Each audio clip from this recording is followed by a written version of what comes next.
Hi everyone, நான் தான் உங்க டாக்டர் ஸ்னேஹா. இவங்க டாக்டர் மணிவேல். இவங்க என்னோட ஃப்ரெண்டு. நம்ம இந்த வீடியோல என்ன பார்க்க போறோம்னா பேரண்டிங் மிஸ்டேக் அண்ட் அதனால வந்து சைல்டுக்கு நடக்கிற இம்பாக்ட் பத்தி இந்த வீடியோல பார்க்க போறோம். Hello everyone. சரி, இப்போ நான் கேட்குறேன் உங்ககிட்ட. இப்போ காமனா நம்ம குழந்தைங்க, நம்மளும் குழந்தைங்களா இருந்து வந்திருப்போம். இப்போ நம்மளை சுற்றி குழந்தைங்க இருப்பாங்க. அவங்களுக்கு சில ப்ராப்ளம்ஸ் நானும் பார்த்துருக்கேன். நிறைய பேர் என்கிட்ட சொல்லியிருக்காங்க. இப்போ அதோட ரூட் காஸ் என்ன அப்படிங்கிறத பற்றி நீங்கள் வேணால் உங்களுக்கு தெரிஞ்சது சொல்லுங்கள். இப்போ ஃபஸ்ட்டு நான் பார்த்தது இப்போ நான் சொல்கிறேன். லைக் இப்போ ஒரு குழந்தை ப்ராப்ளம் சால்விங்கில் பெருசாக எந்த ஒரு இம்ப்ரூவ்மெண்ட்டும் இல்லாமல், டெசிஷன் மேக்கிங் இல்லாமல், அவங்களுக்கு டக்குன்னு இதை சூஸ் பண்ணுவீங்களான்னு சொன்னால் அவங்களால டெசிஷன் எடுக்க முடியாது. டிபெண்ட்டாக இருப்பாங்க. லைக் எங்கள் அம்மாவை தான் நான் கேட்கணும், எங்கள் அம்மாவை கேட்டு தான் நான் பண்ணுவேன். இப்போ அது ஏன் வரணும்னு நீங்கள் நினைக்கிறீங்க? இது என்னன்னா பேரண்டிங்ல தான் இதை சொல்லணும். ஆக்சுவலி என்னன்னா பேரண்ட்ஸ் எல்லாத்தையும் அவங்களே எடுத்து பண்ணிடுவாங்களே குழந்தைக்கு. சின்ன வயசுல இருந்தே இதுவா எந்த ஒரு டெசிஷனையும் குழந்தைய தனியா இருக்க விடாம எல்லாத்தையும் பேரண்ட் இன்வால்வ் பண்ணி எல்லாத்தையும் டெசிஷன் எடுத்துட்டு, ஸோ அதனால அந்த குழந்தை ஃபுல்லாவே டிபெண்டன்சியா இருக்கிறாங்க. இந்த ஹெலிகாப்டர் பேரண்டிங்லாம் சொல்லுவாங்கல்ல, அந்த மாதிரி ஃபுல்லா அந்த ஹெலிகாப்டர்ல இருந்து வியூ எப்படி எல்லாமே தெரியுமோ அந்த மாதிரி பேரண்ட்ஸ் எல்லா விஷயத்தையும் அவங்களோட டெசிஷனை இன்வால்வ் பண்ணி அவங்க டெசிஷன் சொல்லுவாங்க. அதுதான் இதுக்கான ரூட் காஸா இருக்கு. நம்ம நண்பன் மூவி சத்யராஜ் சார் மாதிரி சொல்றீங்களா? ஆமா, கரெக்ட்.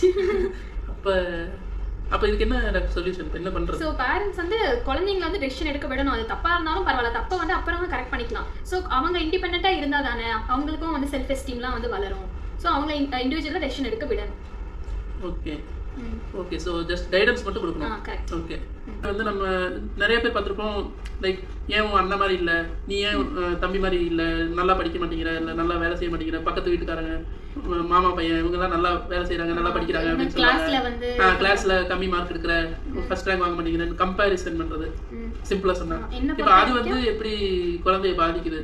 ஏன்னா நம்ம குழந்தைய இருக்கப்போ நம்ம வீட்லயும் வளர்ந்துருக்கும். இது குழந்தைங்க நீ இன்னும் பெட்டரா பண்ணணும், இவங்கள மாதிரி பண்ணணும். அது நம்மளுக்கு இப்போ என்ன கேட்டா எனக்கு அது எஃபெக்ட் பண்ணுச்சான்னா பண்ணிருக்கு. But not to some extent, ரொம்ப பெரிய எஃபெக்ட் இல்லை. அதை பெருசாக கண்டுக்கல. இப்போ பட் நிறைய குழந்தைங்க இப்போ கம்ப்ளைண்ட் பண்றாங்க, என்னை கம்பேர் பண்ணாதீங்க அப்படின்னு. இப்போ நீங்க என்ன சொல்றீங்க? அது எந்த அளவுக்கு குழந்தை பாதிக்கும்? அது ஆக்சுவலி ஃபர்ஸ்ட் எடுத்தோடனே கம்பேரிசன் இஸ் கம்ப்ளீட்லி ராங். ஒரு குழந்தை இன்னொரு குழந்தை கூட கம்பேர் பண்ணக்கூடாது. இந்த குழந்தையோட டேலண்ட் இந்த குழந்தைக்கு வராது. ஒவ்வொருத்தவங்க இண்டிவிஜுவலா எதுல சிறந்து வரணும்லாம் இருக்கு. ஸோ அவங்க அதுல சிறப்பா இருப்பாங்க. நம்ம நீ ஒரு ஆர்டிஸ்டா இருப்ப, இல்ல நீ ஒரு டான்ஸரா இருப்ப, நீ டான்ஸர்லயும் பெருசாகணும், ஆர்டிஸ்ட்லயும் பெருசாகணும். அது எப்படி வரும்? அந்த குழந்தைக்குன்னு ஒரு தனித்துவம் இருக்கு. அந்த குழந்தை அதுலதான் பெருசாகும். ஸோ அந்த குழந்தையோட தனித்துவத்தை நீங்க ரசிச்சுட்டு போயிடணும். எப்பவுமே கம்பேர் பண்ணவே கூடாது. இப்படி கம்பேர் பண்ணா என்ன ஆகும் அந்த குழந்தைக்குன்னு பாத்தீங்கன்னா, அந்த குழந்தையோட செல்ஃப் எஸ்டீம் ரொம்ப குறைவா இருக்கும். ஐயோ நம்ம அண்ணன் மாதிரி இல்லையே, நம்ம தம்பி மாதிரி இல்லையே அப்படின்னு அந்த குழந்தைய கம்பேர் பண்ணிக்கிட்டு ரொம்ப லோவா ஃபீல் பண்ணுவாங்க. சண்டை வரும் குழந்தைங்களுக்குள்ள.